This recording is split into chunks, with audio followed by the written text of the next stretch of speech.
Nagbabalik ang SMNI Presidential Debate 2022. The first question will come from UP Professor Dr. Clarita Carlos. Hi, good evening everyone. Thank you so much for the 4 presidential candidates who had both the political commitment and the political courage to be part of this conversation. My area of research and expertise is on foreign policy and defense and security, so my first question will be within the rubric of these issue areas. All right.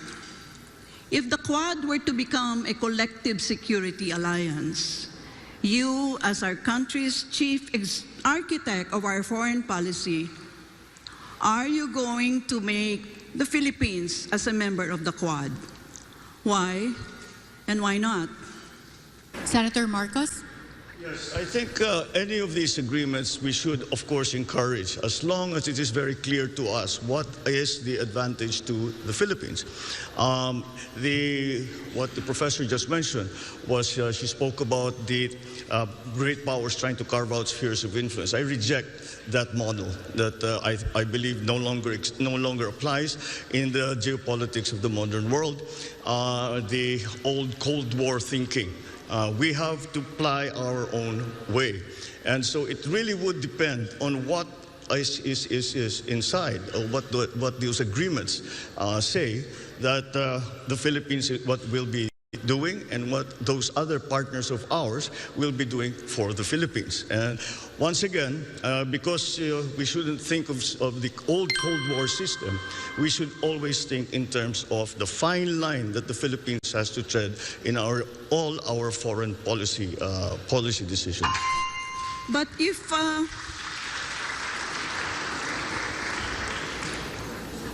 Mr. Marcos, if you reject the concept of spheres of influence, does that mean you're going to scuttle the Mutual Defense Treaty when you become President of the Republic? By no means.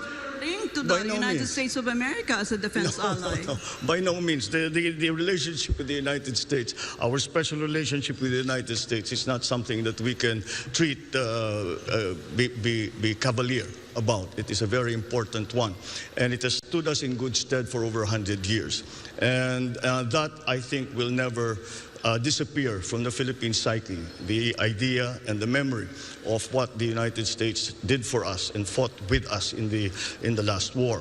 And so that is a specific part of our foreign policy.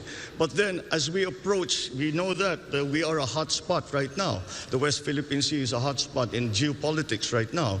And that is why we still have to find our own line in terms of all of these arrangements. Except the one simple principle is that we will not cede 1 square inch of the Philippines to any country. Karen, do I have time for one more follow-up with Mr. Marcos? Yes, Professor Carlos. Yeah. Okay, if that is the stance that you have taken, Mr. Marcos,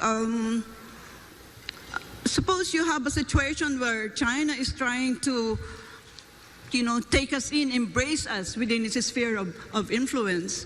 How would you react as our chief architect of our foreign policy? Once again, in terms of specifically to China, the correct approach still seems to be one of engagement.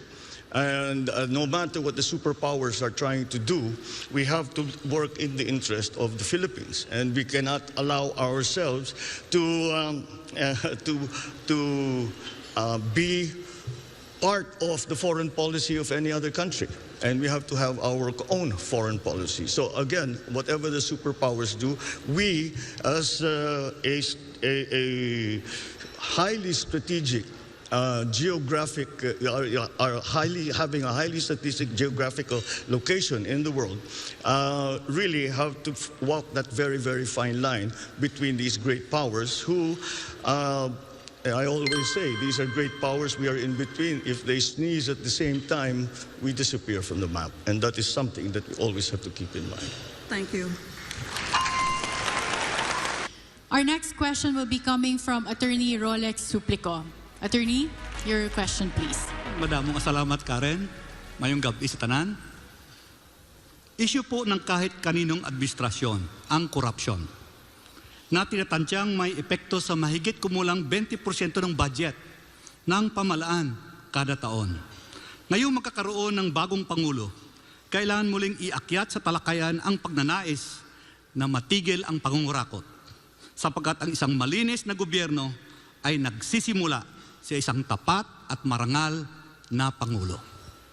Kung kayo po ay magiging Pangulo, una, kusa mo bang ilalabas o hindi sa publiko ang iyong SALN or Statement of Assets, Liabilities and Net Worth?